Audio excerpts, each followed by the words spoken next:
The Supreme Court decision that could have had an effect on communities with the homeless population all across the country. The High Court ruled that the city of Grants Pass could fine people for sleeping in public spaces. KZAI 9 News reporter Noah Chavez spoke with city staff in Eugene, who say they're committed to following the state's established laws on homeless camps and anticipates other cities will do the same as well.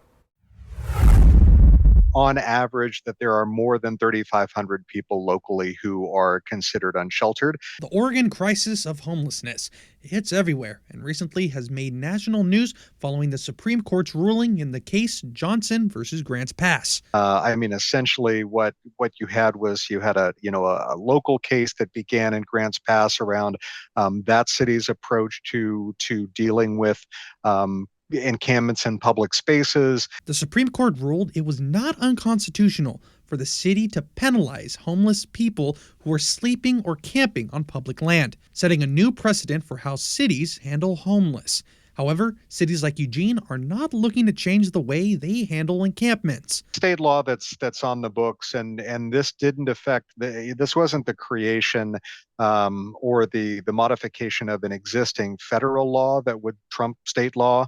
It is simply the resolution or partial resolution of a court case at the local level. Right now, Eugene and other cities in Oregon follow Law 195.500.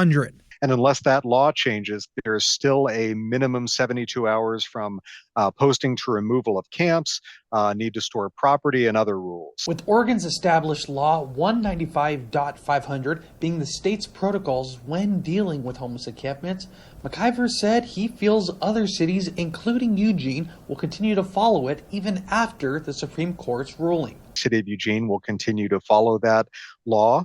At the same time, we're going to continue to work with our local government and social service partners to try to increase state funding and support of more shelter and more affordable housing that will help relieve the condition of homelessness and the impacts on our community. Reporting in Eugene, Noah Chavez, KZI 9 News.